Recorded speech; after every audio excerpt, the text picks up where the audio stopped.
So when you go by, you're holding it at the end of a sword. I said Frenchie's good. And okay. on a moving horse, it takes some doing and wrist strength to hold that and not lose it. Hopefully that was loud enough for Sir James approaches. We'll see what up. Takes aim. He knocks it off and oh, we have a dangling chat. Did he cut that? James, was that a cut? Okay, we have 2 points for Sir James. 2 of a possible 3 for Sir James. Last up, last run of the games, Sir Jeffrey. Now Jeffrey's done this for about 10 years, maybe longer than these other guys. So let's see what he can do. That's a nice cut. And a touch, but no carry, so 2 points for Sir Jeffrey. So at the end of the game, Sir Jeffrey leads with 5. We have a tie for second place between Sir Michael and the Chevalier Jean-Pierre.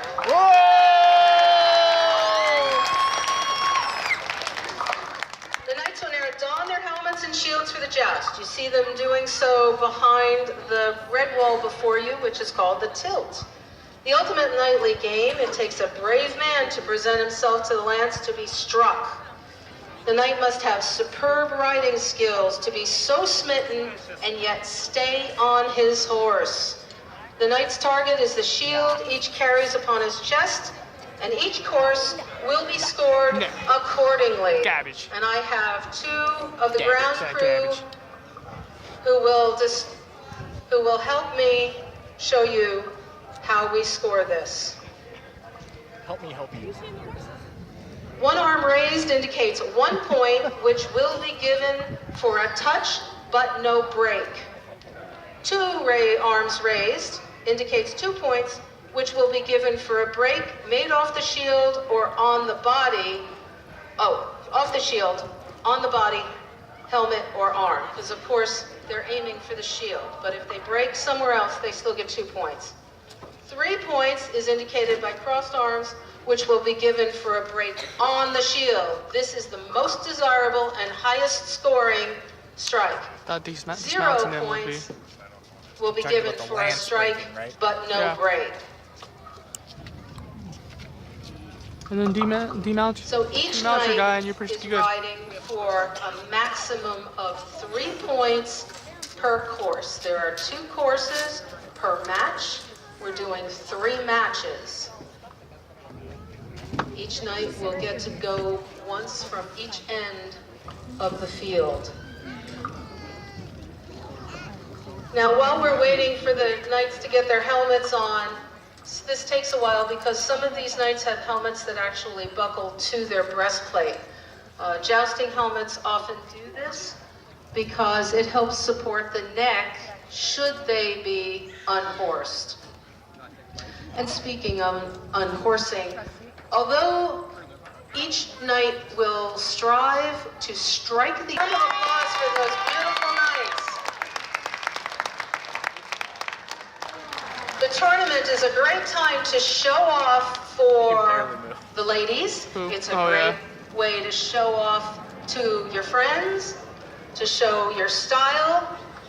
The knights are encouraged to ride with style, to conduct themselves with grace. This is a sport of gentlemen, and they conduct themselves so. The first match will be between Sir Jeffrey and Chevalier Jean-Pierre, and they take themselves to the ends of the field. Next match will be between the Chevalier and Sir James. Sir Jeffrey is to the right, the Chevalier to the left. Jeffrey's horse knows the score, and he's ready to go. They try to keep the horses quiet into that tilt. And there they go, they're in the tilt, and we have the first break of the jousting. We have 3 points for Sir Jeffrey, and I'm waiting to see 3 points. points full for the speed. Chevalier. No. Full points. I'm pretty sure you're going about Full fucking points. 10, 15 now miles you see per the hour. You're lances gonna have fucking silver break. tips. Yeah. Those are called coronels. Each coronel has 3 prongs, which is designed to grip or bite into the shield to effect a good break. By the way- It prevents the tip of that lance from skating off and perhaps She couldn't close it? not breaking. So this is equipment that is designed to be spectacular, from the horses' gaudy comparisons, the crests and feathers on the helmets. This is a sport designed to impress. So the knights are lining up. It should be mentioned that these knights, once they have their visors down, Oh, yeah, I know. they have about a 20-foot perimeter around them where they cannot see the ground. They cannot see their horse. They cannot see the ground crew. They cannot see the tilt. They depend on their horse, and they depend on the ground crew, and they depend on all of the hours and days and years of practice to get down that tilt. They will lose points if they are not able to control the horse themselves. They must do this all themselves, which makes it a tremendous game of skill and timing. If one of those ground crew has to grab a horse or touch the horse in any way, the knight will consider himself to have been dishonored, that he is not able to control his own horse. So Jeffrey's ready. The Chevalier is ready. They enter the tilt, and they miss, and that happens sometimes, unfortunately. She's so casual about it. We like to see the breaks, but it doesn't happen all the time. So there were no points awarded for that course. We did have full points on the first course. So the next match will be between the Chevalier and Sir James Hill. Oh, he switched sides. Oh, yeah, well, he passed. Oh, yeah.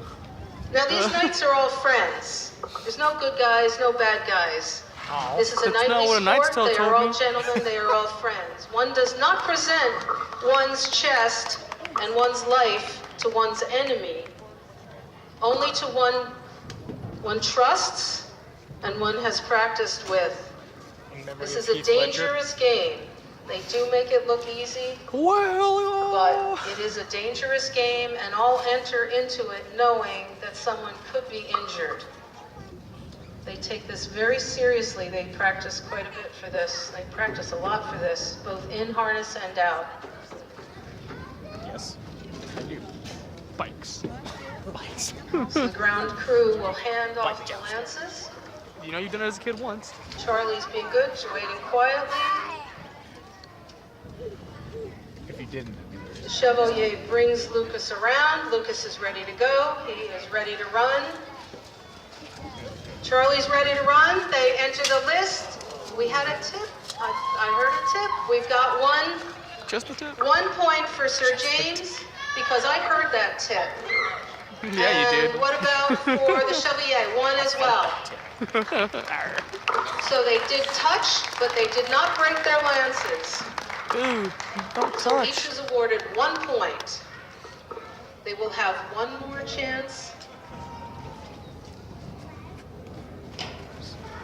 Now you see, Sir James has his helmet down, his visor down, so he can't really see his horse. His horse is acting up a bit. He's quite excited. This is an exciting thing. The horses pick up on the adrenaline in the crowd And the loud from their noises. rider. Their riders get a little anxious. Jousting is about control.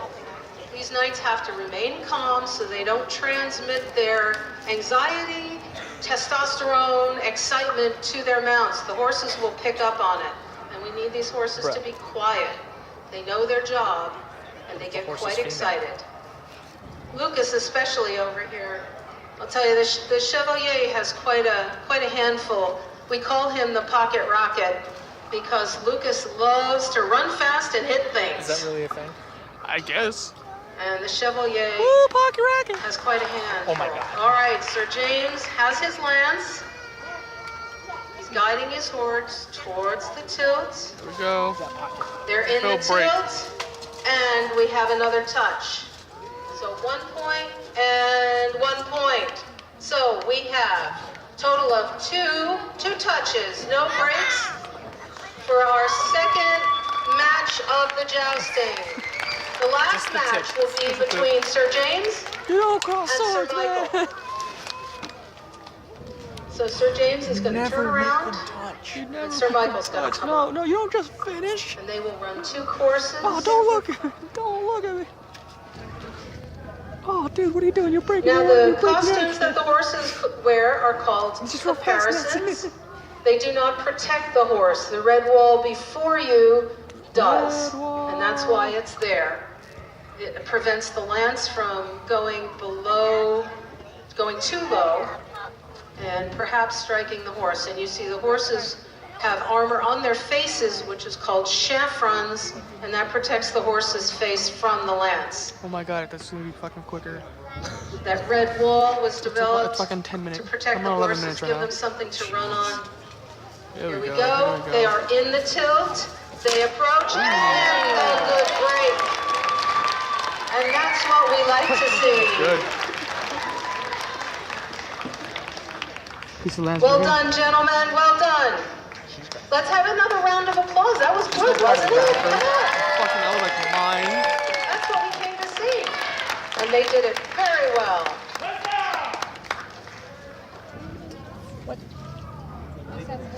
You can see the horses know this game. They know when they've done well. Have a look at Charlie. Charlie's like, I did good.